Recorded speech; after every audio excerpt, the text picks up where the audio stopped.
সময়টা 1979 সালের ডিসেম্বর। জাপানের কাতসুরা উপকূলে ধরা পড়েছিল বিশাল আকৃতির ব্লুফিন টুনাফিশ, যার ওজন ছিল প্রায় 995 পাউন্ড। মাছটির নির্দিষ্ট মূল্য সে সময় সঠিকভাবে জানা যায়নি, তবে এটি এখন পর্যন্ত পাওয়া রেকর্ডকৃত বিশ্বের সবচেয়ে বড় টুনাফিশ। তবে 2012 সালে জাপানে আরও একটি ব্লুফিন টুনাফিশ পাওয়া যায়, যার ওজন ছিল প্রায় 845 পাউন্ড। মাছটি বিক্রি করা হয়েছিল প্রায় $1.75 মিলিয়ন, অর্থাৎ 20,91,57,000 টাকা প্রায়। টুনা মাছ প্রধানত মৎস্যভোজী প্রকৃতির মানুষের কাছে খুব জনপ্রিয়। এটি জাপান, দক্ষিণ পূর্ব এশিয়া এবং পশ্চিমা দেশে, বিশেষ করে ইউরোপ ও আমেরিকায় জনপ্রিয়। এছাড়াও টুনাফিশ মেক্সিকো, পেরু এবং অন্যান্য ল্যাটিন আমেরিকার দেশেও জনপ্রিয়, যেখানে এটি বিভিন্ন ধরনের রান্নায় ব্যবহৃত হয়। টুনাফিশের নানা প্রজাতি রয়েছে, তার মধ্যে ব্লুফিন টুনা প্রজাতির সবচেয়ে বেশি জনপ্রিয়। ব্লুফিন টুনা এই প্রজাতিটি সবচেয়ে বড় টুনাফিশ এবং বিশ্বের অন্যতম দ্রুতগামী মাছের মধ্যে একটি। এটি প্রাপ্তবয়স্ক অবস্থায় 10 ফুট পর্যন্ত লম্বা হতে পারে এবং 600 কেজি পর্যন্ত ওজন হতে পারে। ব্লুফিন টুনা সমুদ্রের গভীর সাঁতার কাটে এবং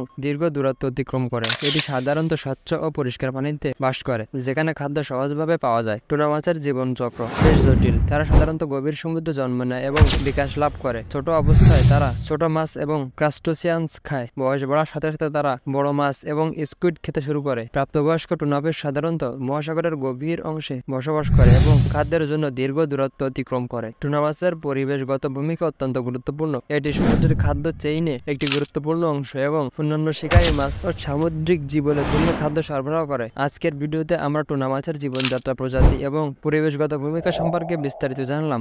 আশা করি ভিডিওটি আপনাদের ভালো লেগেছে, তাই লাইক, কমেন্ট এবং সাবস্ক্রাইব করতে ভুলবেন না। ধন্যবাদ।